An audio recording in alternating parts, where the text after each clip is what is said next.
Good morning, ladies and gentlemen, and welcome to the 2024 Annual Stockholders Meeting of Lopez Holdings Corporation. In compliance with Securities Exchange Commission Memorandum Circular Number 6, Series of 2020, please be advised that this meeting is being recorded. Let us all please rise for a prayer and the Philippine National Anthem. Lord Almighty, you are the well of goodness and grace. We praise you for holding our hand through every success and ask that you protect us through every storm. Bless us, Lord, with the means to share stories of human good to our kapamilya and to the rest of the world. We lift to you all our goals and dreams, knowing that you have the best plan for our company. We will keep the faith that as long as we commit to your will, our aspirations will come to fruition, and that your timing will never be too early nor too late. Amen.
We would like to advise the stockholders that the following members of the board are present: Mr. Federico R. Lopez, Chairman and Chief Executive Officer; Mr. Martin L. Lopez, Vice Chairman; Mr. Salvador G. Tirona, President; Ms. Maria Margarita L. Chavo, Director; Ms. Consuelo D. Garcia, Independent Director;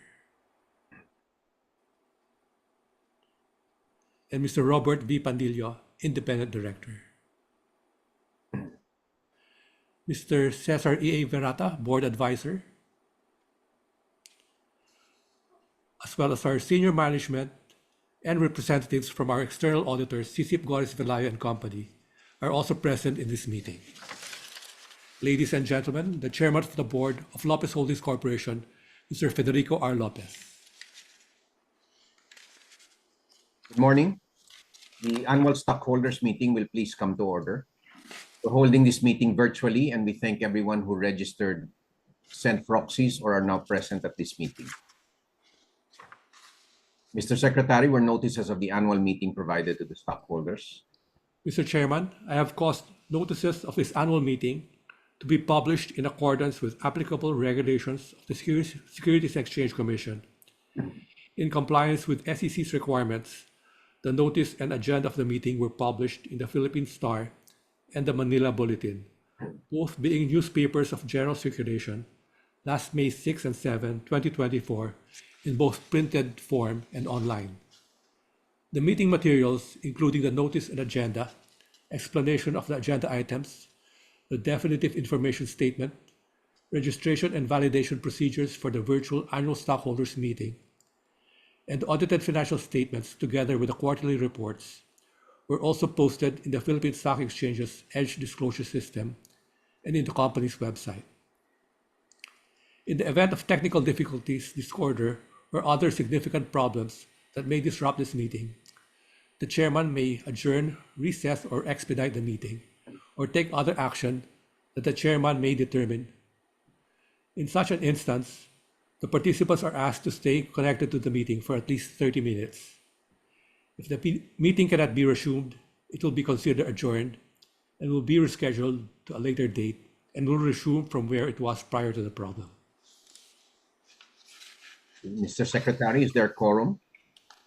Mr. Chairman, according to our records, out of the 4,542,298,911 common shares of the corporation issued and outstanding, there are present in this meeting, virtually or by proxy, 3,537,901,537 shares of the common stock, representing at least 77.89% of the issued and outstanding voting stock. Mr. Chairman, there exists a quorum for this meeting. Mr. Secretary, please discuss the procedures and other ground rules for the meeting. Mr. Chairman, under the company's articles of incorporation, all common shares have full voting rights. All common stockholders of record as of April 30, 2024 are entitled to register and vote the number of shares in their name as of the record date. The notice and agenda, as published, include an explanation of the agenda items. As stated in the registration and validation procedures for the virtual annual stockholders meeting furnished to the stockholders, a validation of the stockholders was conducted from June 14 to June 18, 2024. The stockholders intending to participate in the virtual annual stockholders meeting were requested to register through a designated link. Validated stockholders and proxies were sent a confirmation through email and the links to this virtual annual stockholders meeting. They were requested to cast their vote on or before June 11, 2024 at 6 p.m. through a secure online voting platform. This online voting platform contains the items for approval as indicated in the agenda set out in the notice.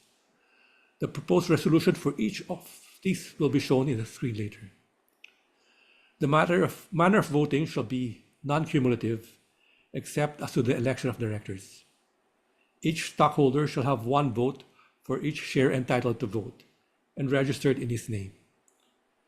The stockholders have the option to either vote in favor of or against a matter for approval or to abstain.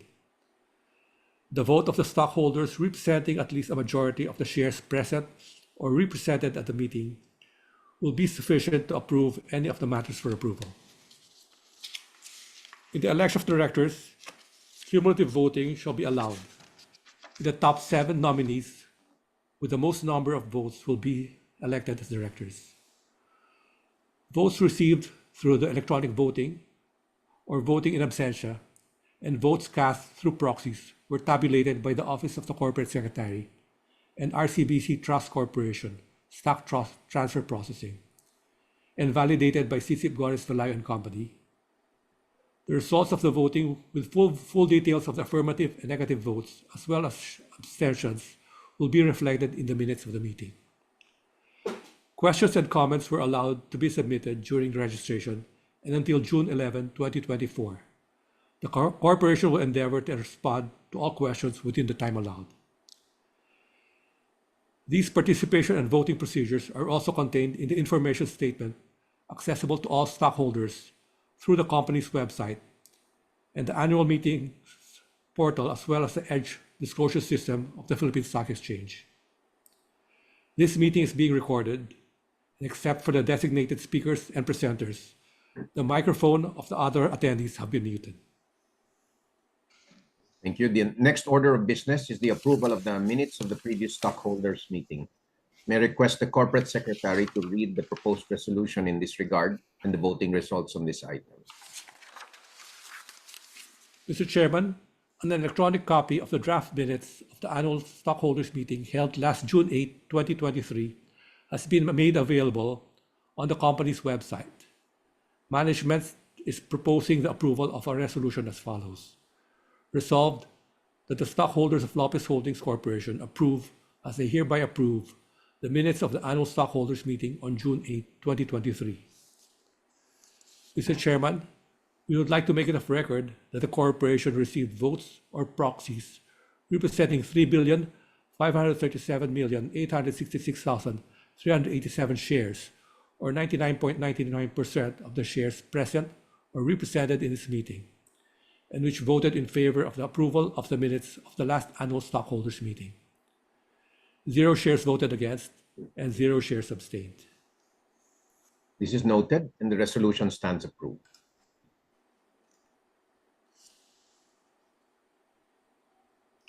The chairman will now give his message.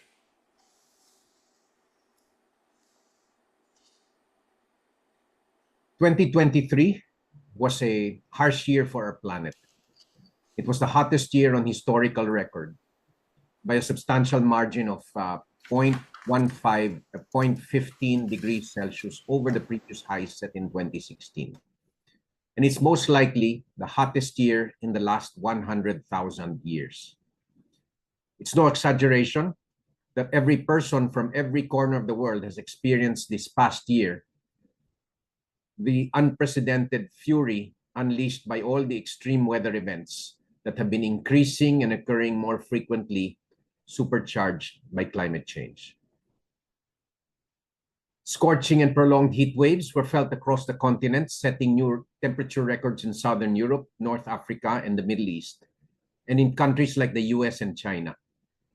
Raging wildfires, such as in Maui Island, Canada, and Greece, were considered the worst and the largest experienced in these areas, burning down forests, properties, and even claiming lives.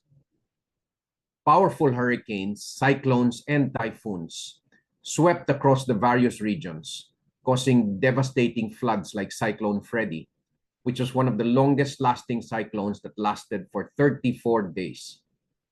Another storm, Daniel, brought record rainfall in Libya that overwhelmed dams and caused deadly flooding as more than 4,000 people died and over 10,000 more went missing. Tropical cyclone Mocha hit Myanmar and affected some 800,000 people in the region. Typhoon Mawar lashed out in Guam and was the strongest storm to affect the island since 2002. And it also affected the Philippines as Super Typhoon Betty, with a peak intensity of 215 kph. There were intense rainfall and extreme precipitation too that caused flash floods in New York, Hong Kong, and parts of Northern Europe. The extremely high temperature also contributed to record-breaking levels for ocean heat and acidification, sea level rise, Antarctic sea ice loss, and glacier retreat. What scientists have been fearing and warning us on the devastating effects of climate change continue to unfold every single day now, highlighting our own vulnerabilities to the powerful wrath of nature. We are in the midst of a climate crisis that we ourselves have caused, and the cost of further inaction can only be catastrophic. Now, what's more, the 2023 Global Stocktake, or GST, revealed that the world is not on track. It's not on track on limiting global warming to 1.5 degrees Celsius. The GST is more a core component of the 2015 Paris Agreement that assesses each country's progress on climate action and encourages them to augment their climate goals. The slow mitigation could have been compensated by adaptation to shield us from the worsening climate change impacts. But the UN Environmental Programme Adaptation Gap Report of 2023 noted that the world is also underfinanced and underprepared from the climate hazards. Now, amidst all these, how then can we secure the future of humanity? Many scientists have expressed the urgency for more ambitious climate action. In the words of UN Secretary General Antonio Guterres, "Leaders can't kick the can any further. We are out of road." At the conclusion of COP28 in December 2023, negotiators from all over the world worked overtime to deliver a new plan to address the mounting crisis posed by human-induced climate change. Key was the agreement to transition away from fossil fuels in energy systems, as well as to support vulnerable nations most impacted by climate change through pledges to a loss and damage fund. There was also progress on the $100 billion pledge by developed nations to finance climate mitigating and adaptation initiatives in developing countries. The global goal on adaptation was also included to encourage accelerating the use of ecosystem-based adaptation and nature-based solutions. For the Philippines, we saw the systematic approach undertaken by our government from updating our national greenhouse gas inventory to the crafting of the Philippine Climate Change Assessment Report 2018 to 2023. This with the help of the Oscar M. Lopez Center, and the completion of the National Adaptation Plan focused on food security, water sufficiency, ecosystem and environmental stability, and human security, which are all for release in 2024. We await finalization of the implementation plan of our National Determined Contribution, or NDCs, to complete the foundation to rally all sectors to climate action. Complementing the government blueprint are planned regulations to align the private sector to this course, born out of recognition that businesses contribute largely to the national GHG footprint. We also anticipate the adoption by the SEC of the International Sustainability and Climate Standards for Disclosure, which are based on the prescriptions of the IFRS, the International Financial Reporting Standards Board, in June of 2023. At the Lopez Group, we've been actively speaking about the global journey to net zero through its three phases, namely, number one, reducing our current level of greenhouse gas emissions of 59 gigatons per year and seeing emissions peak by 2025. Number two, then eliminating all GHG emissions and getting to net zero by 2050. And three, which is finally reducing the concentration of GHGs in the atmosphere and achieve net negative emissions. We must bear in mind that the ultimate goal is to solve the climate crisis that, by all accounts, is undeniably real and in urgent need of action. We have a narrowing time frame of the next 26 years to make our planet, our every action count, and avoid irreversible damage to our planet.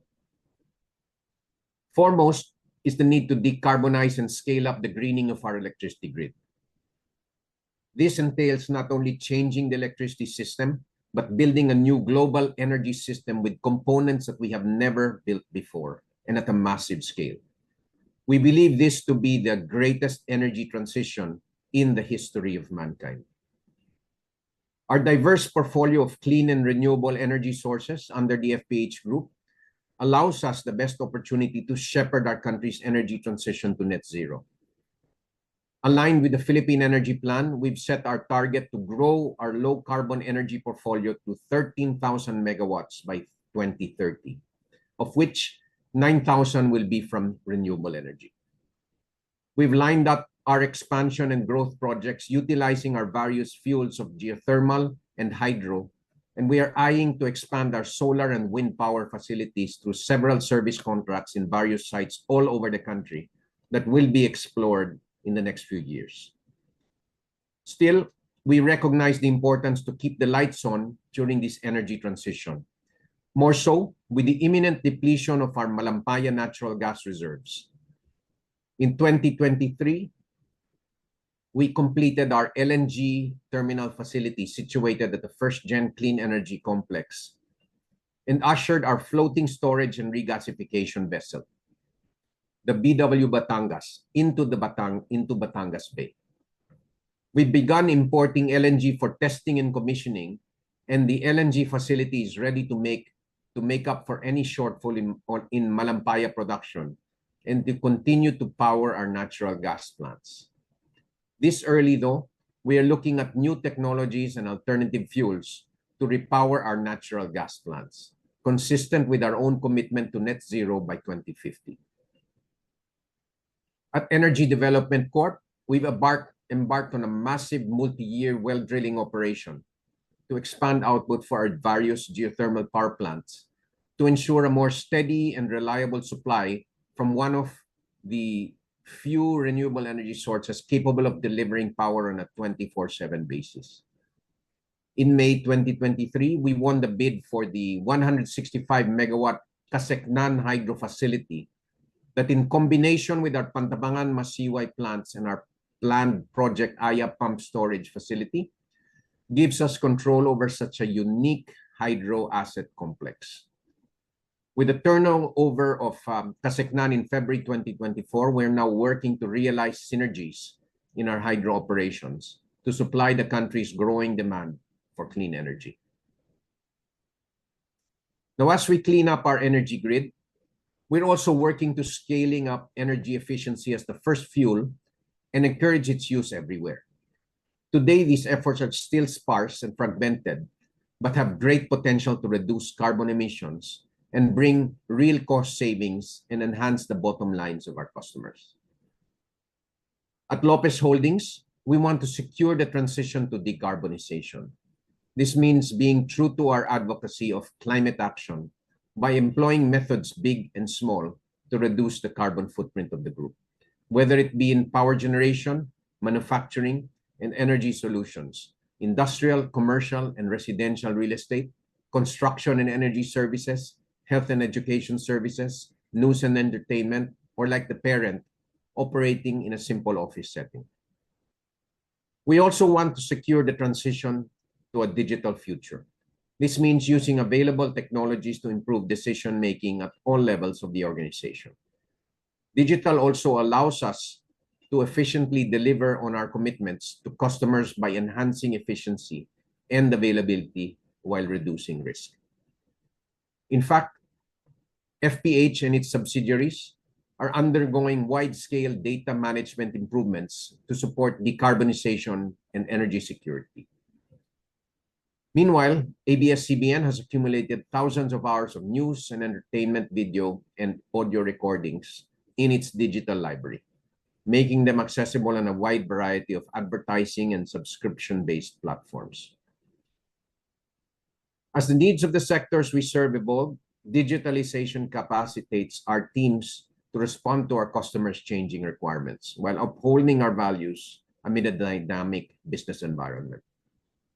We recognize, though, that it takes multifaceted and concerted endeavors to stabilize the distressing state of the climate. While addressing the climate crisis feels like such a daunting task, we remain optimistic and hopeful. Our mission to forge collaborative pathways to a decarbonized and regenerative future continues to guide our path, and we reaffirm our commitment to collaborate with our stakeholders, the government, and the global community in the continuing fight to secure our future. Thank you for your continued and unwavering trust and support.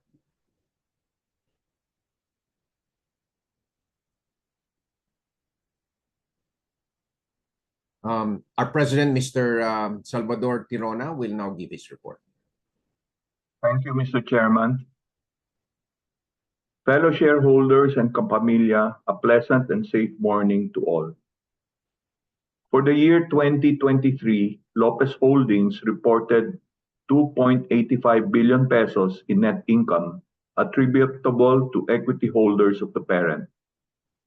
This is 48% lower than the 5.439 billion pesos in net income attributable to equity holders of the parent in 2022.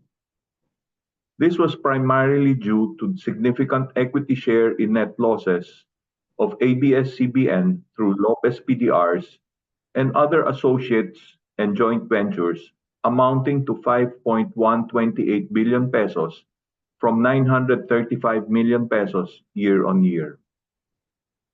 The financial results reflect primarily the parent company's net equity share in the losses of ABS-CBN Corporation, following the latter's recognition of impairment losses.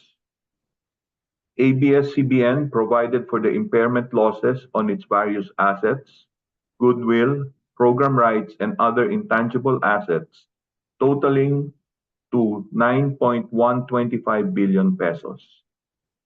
The impact on the parent company was tempered by the solid performance of First Philippine Holdings, or FPH, and its subsidiaries. On the financial position, Lopez Holdings' total consolidated assets grew by 10% to 435.047 billion pesos from 428.426 billion pesos as of December 31, 2023 and 2022 respectively. This figure mainly includes assets of FPH, which accounts for the movements from net cash generated from the group's operating activities, proceeds from short-term loan availments, and additional right-of-use assets from leasing for the LNG floating storage and regasification and tugboats charter hires. Since 2017, the parent company, Lopez Holdings, has had no more direct obligations. However, on a consolidated basis, total liabilities stood at 227.559 billion pesos at year-end 2023. Total equity attributable to parent stood at 83.263 billion pesos as of December 31, 2023, from 78.776 billion pesos as of the previous year, on account of the net income attributable to parent of 2.85 billion pesos for the year and share in the equity movements of investments in FPH and ABS-CBN through the Lopez PDRs. Debt-to-equity ratio slightly declined at 0.4 times in 2023 from 0.58 times in 2022, while book value per share increased to 19.68 pesos a share at the end of 2023 from a book value of 19.41 pesos a share in 2022. Let us now move on to the performance of our investee companies. FPH reported a 19% increase in net income attributable to equity holders of the parent to 15.066 billion pesos from 12.676 billion pesos in 2022. Recurring net income attributable to FPH was at 13.801 billion pesos, or 8% higher than the 12.784 billion pesos in the previous year. Its year-on-year consolidated revenues were slightly lower by 3% at 164.952 billion pesos from 170.338 billion pesos. 84% of FPH revenues came from its power generation units under First Gen Corporation. However, the better news in 2023 is the group's successful participation in the largest privatization of a state power asset so far under the current administration. First Gen's wholly owned subsidiary, Fresh River Lakes Corporation, was declared as the winning bidder for the 165-megawatt Casecnan Hydroelectric Power Plant, a runoff river type of facility located in Pantabangan, Nueva Ecija. The Power Sector Assets and Liabilities Management Corporation, or PISAM, issued the notice of award on May 26, 2023. First Gen owns and operates through First Gen Hydropower Corporation the 132-megawatt Pantabangan Masiway Hydroelectric Power Plant and is constructing a 120-megawatt Aya Pump Storage Hydro Project, also located in Pantabangan. Together with the Casecnan Hydroelectric Power Plant, which was turned over in February 2024, First Gen will now control over 400 megawatts of hydroelectric power assets in the same area. These not only boost the combined capacity of First Gen's low-carbon power plants, which now stands at 3,666 megawatts, but also provides a rare scale for efficient operations, environmental stewardship, and regenerative power production. The other businesses under PH Group also performed well in 2023. It is noted that Rockwell Land Corporation's lease income improved in 2023 due to higher occupancy and average rental rates following the improvement of sales of its retail tenants. Its office leasing business also posted better results with higher average rental rates. On the other hand, First Philippine Industrial Park also had a higher recurring industrial land and RBC already built factory leasing income due to the increase in total leased area, especially from new locators, as well as revenues from water utilities, following higher locator consumption in 2023. First Balfour likewise posted higher earnings from its ongoing and new construction contracts, primarily the projects under its overhead transmission line division. Moving on to ABS-CBN, it reported in 2023 a net loss of 12.835 billion pesos, 387% more than the net loss of 2.636 billion pesos reported in 2022, even if year-on-year revenues were practically unchanged at 18.511 billion pesos from 18.552 billion pesos the previous year. ABS-CBN recognized some impairment of its investments in Sky Cable after the latter's projected sale did not push through. It is now looking at the best possible option for Sky to be able to continue providing much valued services to its loyal subscribers. As a multimedia content provider, ABS did not disappoint with its offerings, which are now available on a wide array of platforms since it lost its broadcast license in 2020. Aside from the host of channels, including its flagship Kapamilya Online Live on YouTube, I Want TFC, cable and satellite, free-to-air channels namely TV5, GMA7, GTV Channel 27, All TV Channel 2, and A to Z Channel 11 are now partners in airing ABS-CBN's programs. Its joint venture with Prime Media Holdings in 2023 restored Teleradio news service that ABS had pioneered, which can now be seen on cable, YouTube, Facebook, Instagram, X, and TikTok. ABS-CBN's content also remains favorites on subscription services like Netflix, Viu, and Prime Video. The company also resumed live events with concerts and musicals, not limited to local productions. For example, its Sunday staple Asap Natin To was staged in Las Vegas in 2022 and then in Milan in 2023. It will be in California in August this year, with TFC celebrating 30 years of service to the Filipino nation worldwide in 2024. Successful content creation is firmly built on creativity, teamwork, and agile responsiveness to target audiences.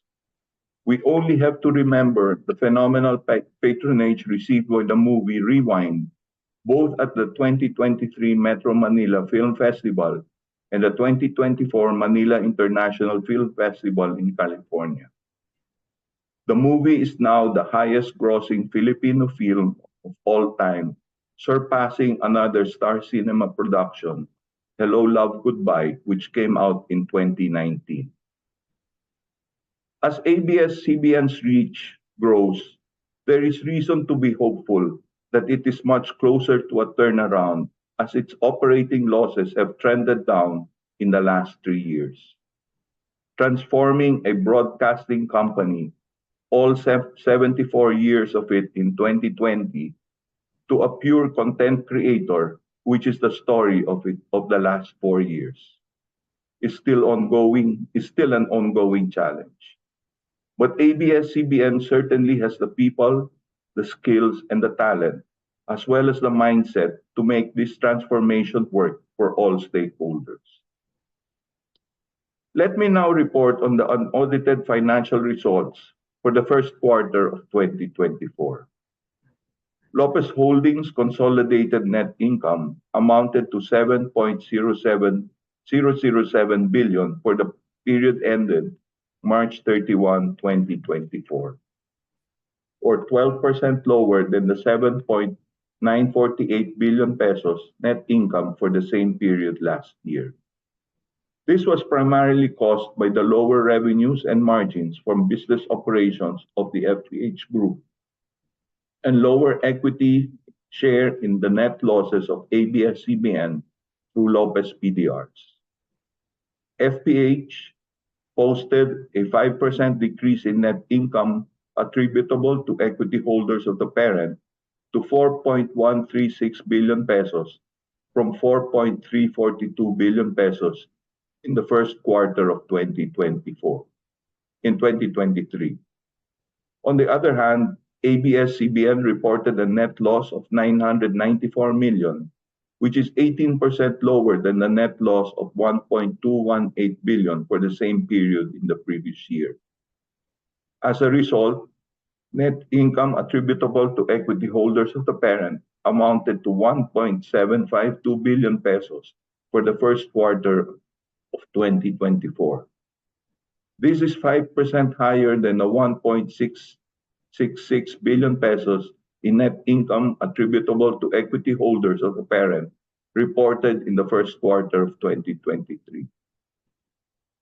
Unaudited consolidated revenues decreased by 8% year-on-year to 39.125 billion pesos from 42.491 billion pesos.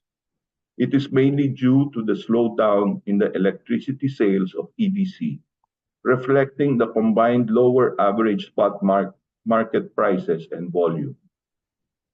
The San Gabriel gas plant likewise registered lower revenues following the end of its power supply agreement with Meralco in February 2024 and the scheduled major maintenance outage in the first quarter of 2024. All revenue items were generated by units under FPH. Sale of electricity still accounted for 85% of revenues in both quarters. On the financial position, consolidated total assets increased by 7% to 504.091 billion pesos as of March 31, 2024. From 473.047 billion as of December 31, 2023. It reflected the significant increase in non-current assets resulting from the provisional values of the fixed assets and water rights intangible assets recognized by First Gen on the acquisition of the Casicnan power plant. Consolidated total liabilities increased by 11% to 252.663 billion pesos as of March 31, 2024, from 227.558 billion pesos as of year-end 2023. The increase was primarily due to higher period levels of long-term debt of the FPH Group. This reflected drawdowns made by First Gen and Rockwell business units.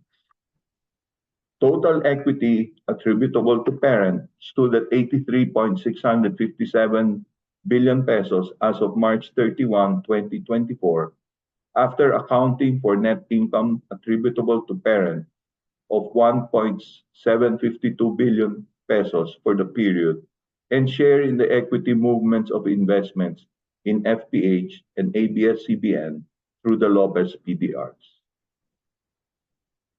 On a final note, last May 30, your company declared a cash dividend of 10 centavos per common share to shareholders of record as of June 14, 2024. which is payable on and before June 28, 2024. This marks the 13th year that your company paid cash dividends since the completion and resolution of the parent company's long-standing debt issues in 2010. Be assured that we will always endeavor to provide all shareholders with as much cash as is available, even as we fulfill our obligations to our shareholders. It is certainly the time for unity and discernment while we address the challenges and risks to the continued growth of our investees. We thank you, fellow shareholders, for your continued support and confidence in your management team. Good day. Thank you, Dory. Copies of the management report, which includes the audited financial statements for the year ended December 31, 2023, were duly published and made available to the stockholders prior to this meeting. The floor is now open for questions on the reports. Mr. Secretary, can you discuss this further? Mr. Chairman, the management report and the financial statements include all pertinent actions undertaken during the year, as well as the activities and performance of the subsidiaries and affiliates, including the declaration of dividends by the company. The Board of Directors approved the issuance of the financial statements last April 12, 2024. In connection with this meeting, the corporation had requested its valued stockholders to submit their questions through a designated link. Management is prepared to clarify or elaborate on any matter reflected in the management report and the financial statements. Our external auditor is also here to explain as may be necessary. Mr. Chairman, I will be reading the question that we received via the online link. Mr. Chairman, from Ms. Crizel Galinero asked, why is there no notice of this annual stockholders meeting sent to the stockholders, either via email or snail mail? Should there be an update of stockholders' information sheet that we don't know about? I'd like to answer this question, Mr. Chairman. The SEC issued a notice in February 2024 on the alternative mode of distributing and providing copies of the notice of meeting, information statement, and other documents in connection with the holding of an annual stockholders meeting for 2024. In compliance with the same, the corporation had the notice of the annual stockholders meeting published in the Manila Bulletin and Philippine Star on May 6 and May 7, 2024, in print and online format. The notice, information statement, management report, SEC Form 17A have also been made available on the corporation's website and on the Philippine Stock Exchange's EDGE disclosure system. Mr. Chairman, that was the only question that we received during the time stated in our procedure. For additional questions from stockholders, this may be directed to the Office of the Corporate Secretary by email at corporatesecretary@lopezholdings.ph. May I now request the Corporate Secretary to read the proposed resolution with respect to the foregoing matters and the voting results. Mr. Chairman, management is proposing the approval of the resolution as follows. Resolved that the stockholders of Lopez Holdings Corporation, the corporation, confirm, approve, and ratify, as they hereby do confirm, approve, and ratify the Board of Directors' approval of the audited financial statements of the corporation for the period ended December 31, 2023. Mr. Chairman, we would like to make it a record that the corporation received votes or proxies representing 3,512,041,154 shares, or 99.27% of the shares present or represented in this meeting, and which voted in favor of the approval of the audited financial statements. 0 shares voted against, and 14,168 shares abstained. This is noted, and the resolution stands approved. Next item in our agenda is the ratification of the acts of the Board of Directors and the management of the corporation. Mr. Secretary, please read the proposed resolution in this regard and the voting results. Mr. Chairman, The actions affecting the business, operations, financial performance, and the decisions of the corporation are also covered in our information statement, management report, chairman's message, and president's report, and in our discussions in this meeting. Management is proposing the approval of a resolution as follows.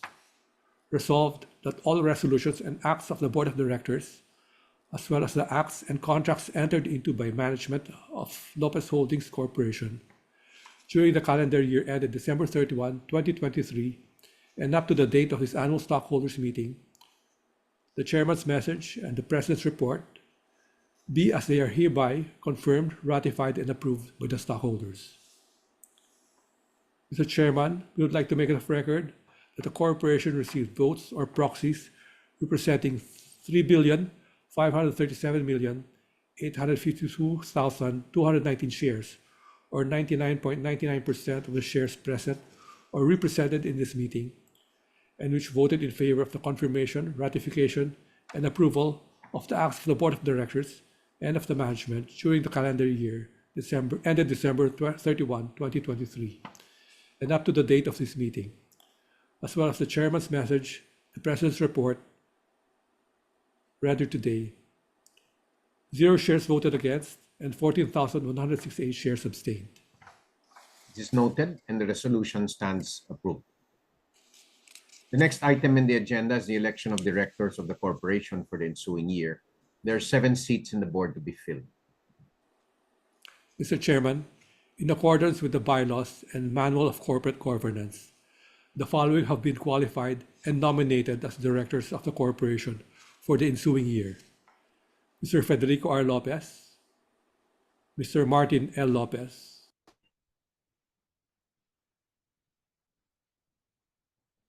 Eric, you're muted.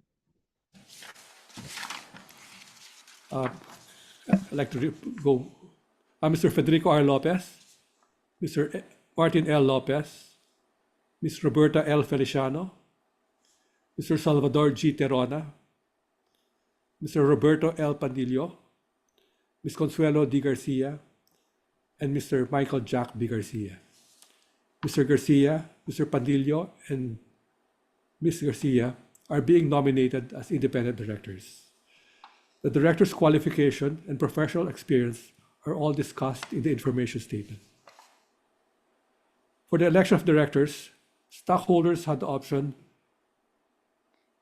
to vote their shares for each of the nominees, not to vote for any nominee, or vote for one or some nominees only, in such number of shares as the stockholders prefer, provided that the total number of votes cast does not exceed the number of shares owned by them, multiplied by the number of directors to be elected, which in this case is 7.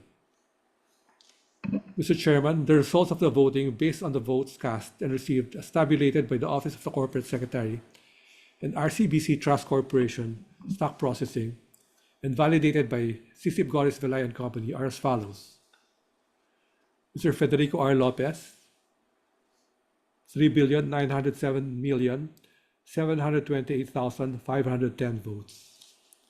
Mr. Martin L. Lopez, 3,907,701,102 votes. Mr.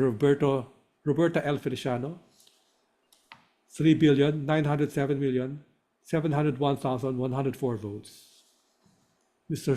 Salvador G. Terona, 3,907,701,102 votes. Ms. Consuelo D. Garcia, 3,907,701,100 votes. Mr. Roberto L. Pandillo, 3,907,701,099 votes. And Mr. Michael Jack B. Garcia, 1,135,511,128 votes. So the following 7 nominees have been elected as directors. Mr. Federico R. Lopez, Mr. Martin L. Lopez, Ms. Roberta L. Feliciano, Mr. Salvador G. Terona, Ms. Consuelo D. Garcia, Mr. Roberto L. Pandillo, and Mr. Michael Jack B. Garcia. The results of the election and tally of votes will be made part of the records.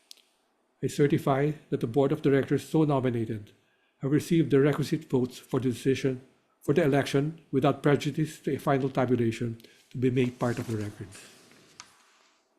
Okay, this is noted, and I hereby declare the said 7 nominees who received votes to be the duly elected members of the Board of Directors of Lopez Holdings Corporation to serve as such for the ensuing year and until their successors shall have been duly elected and qualified. The last item in our agenda is the appointment of external auditors for our corporation. May I request the Corporate Secretary to read the proposed resolution in this regard and the voting results. Mr. Chairman, management is proposing the approval of a resolution as follows. Resolved that the stockholders of Lopez Holdings Corporation hereby approve the appointment of CCIP Gores Velayo and Company as the corporation's external auditors for the period ending 2024 to 2025. Mr. Chairman, we would like to make it of record that the corporation received votes or proxies representing 3,512,055,322 shares, or 99.27% of shares present or represented in this meeting, and which voted in favor of the appointment of CCIP Gores Velayo and Company as the corporation external auditors. It's noted and the resolution stands approved. Is there any other business to be taken up in the meeting? There's no other business to be taken up, Mr. Chairman. Well, thank you to all our stockholders for attending this virtual stockholders meeting. You can rest assured that we will be doing our utmost for you and for Lopez Holdings, despite the challenges we face. There being no other business to be taken up, this meeting is hereby adjourned. We would like to advise the stockholders who attended this meeting that our Investor Relations Office will be emailing those who attended to secure their feedback about the conduct of this virtual meeting.